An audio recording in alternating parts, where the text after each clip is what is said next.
गमगीन बुलबुल। सूरज गुरूब हुए कुछ ही देर हुई थी। उफ़क़ पर नारंगी रोशनी अभी बाकी थी।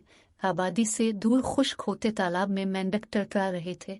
झींगर भी वक्फे वक्फे से अपना राग अलापते और चुप कर जाते, जैसे रात के लिए अपने आलात चेक कर रहे हों। करीब ही एक सूखे दरख्त की शाख पर एक बुलबुल उदास बैठा था। वो ना तो हल जल रहा था, ना कुछ बोल रहा था। ऐसा लगता था कि जैसे चहचहाना भूल गया हो।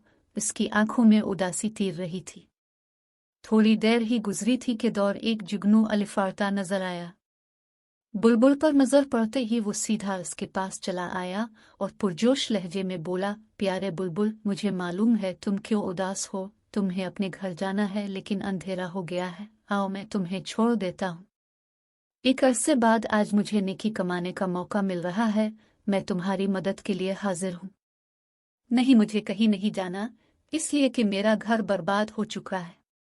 तुम्हारे घर को क्या हुआ? जुगनू ने हैरत से पूछा। जिस दरख्त पर मेरा घोंसला था, उसे काट दिया गया है, बल्कि आसपास के सब दरख्त कट गए हैं। बुलबुल भराई हुई आवाज में बोला। हाँ, यहाँ तो बहुत से दरख्त थे, लेकिन अब एक भी नजर नहीं आ रहा। आखिर दरख्त क्यों काटे गए हैं? जुगनू ने आदेर अलिफादेर देखते हुए पूछा। तुम्हें वो शाहरा नजर आ रही है ना? बस इसको चौड़ा करने के लिए। बुलबुल ने कुछ दूर से गुजरती सड़क की तरफ इशारा किया। हो, अब मेरी समझ में आया, लेकिन दूसरी तरफ इतनी जमीन भी कोई देने पर तैयार नहीं था। लिहाजा हुकूमत ने इन तमाम पुराने पेड़ों को काट डाला जो गुजरने वालों को साया फराहम करते थे, और हजारों परिंदों इस पर बसेरा करते थे। बुलबुल ने कहा। जुगनू ने अफसोस से गर्दन हिलाई और बोला, इंसान जमीन का दुश्मन बन गया है।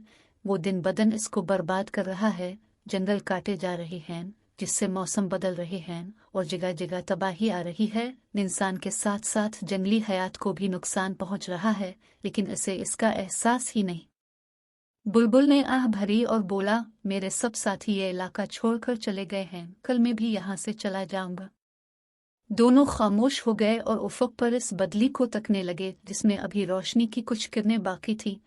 फिर जुगनू धीरे से बोला, हालात बहुत ख़राब हैं, लेकिन हमें नाउम्मीद नहीं होना चाहिए। इंसानों में अभी ऐसे लोग मौजूद हैं जिन्हें इस तबाही का एहसास है, और वो इसे रोकने की कोशिश करेंगे। ख़ास तौर पर बच्चे। उन्हें तो दरख्त और पौधे बहुत अच्छे लगते हैं।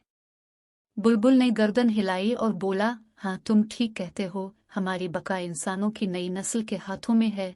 दोनों खामोश हो गए। जब अंधेरा बढ़ गया तो जुगनू रोशनी फैलाता एक तरफ अलिफार गया, और बुलबुल ने अपनी चोंच प्रो में छुपाकर आंखें मूंद ले।